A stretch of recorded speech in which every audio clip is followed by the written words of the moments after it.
Coming up this next week on July 4th, the historic community of Talkeetna, Alaska, which sits just at the base of Denali, Talkeetna will celebrate the 100th anniversary of its founding. Now, Talkeetna sits at the confluence of three glacially fed rivers. Originally settled by the Dena'ina people, it was an important location for fishing and hunting. The name Talkeetna derives from a Dena'ina word which means river of plenty. The gold rush of 1896 brought prospectors to the area. In 1905, gold was discovered in the Yetnakash Creek mining district to the west of town. Sternwheeler river boats traveling up the Susitna River docked at Talkeetna, establishing the town as a supply center for the local mining districts. And then came the Alaska Railroad. In 1914, President Wilson signed the law enabling the construction of the railroad from Seward to Fairbanks.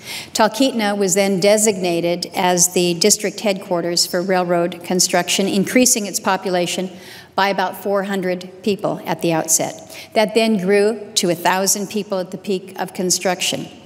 In December of 1916, the Talkeetna Post Office was opened, which really established it. But by 1923, railroad construction was complete and the population of Talkeetna dropped to only a few dozen people. But the few dozen that stayed were determined to make a go of it.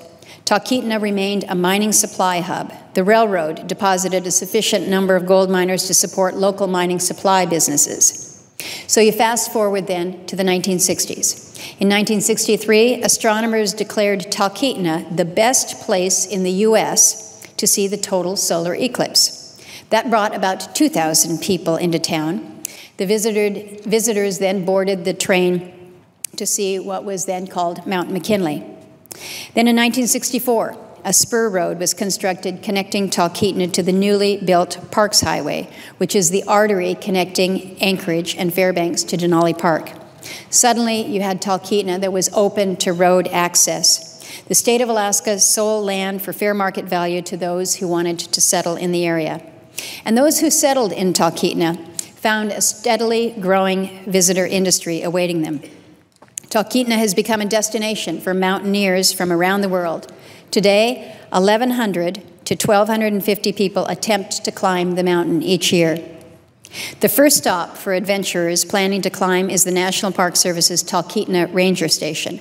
The ranger station is named for Walter Harper, who is an Athabascan Indian, and he was the first person to reach the summit of Denali, 20,310 feet up.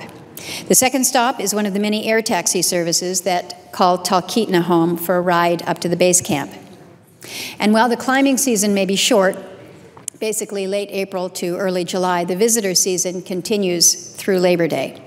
Talkeetna is a popular stop for cruise tour and independent visitors traveling the Parks Highway en route to Denali National Park. But Talkeetna is not a glitter gulch that we refer to sometimes in Alaska. It's a thriving year-round community numbering some 876 people with an active arts community, its own public radio station, and a quirkiness that is perhaps unique to Talkeetna. There's probably not too many towns that can actually boast that their mayor is a cat. A cat. Okay.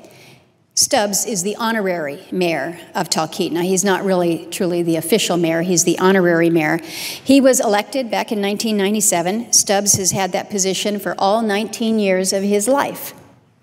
So he's quite well known, quite a notoriety. And Stubbs greets visitors at Nagley's store. Nagley's was founded in 1921. It's one of Talkeetna's original businesses. It's listed on the National Register of Historic Places. It's part of a historic district that runs roughly 2 blocks by 3 blocks.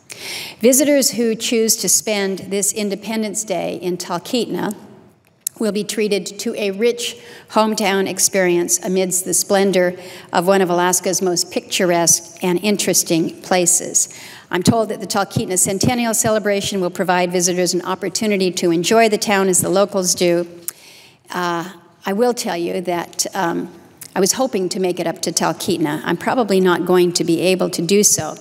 But I might be able to make the run from Wasilla to attend the moose dropping event at 4 o'clock in the afternoon. It's an annual tradition at 4th of July where you take a collection of moose droppings and you drop them and you bet on them. So got an interesting mayor, have interesting festivals, but it is the heart of gold that come from the people in this beautifully picturesque and again, amazing place. It's a great honor to celebrate Talkeetna's centennial today here in the United States Senate.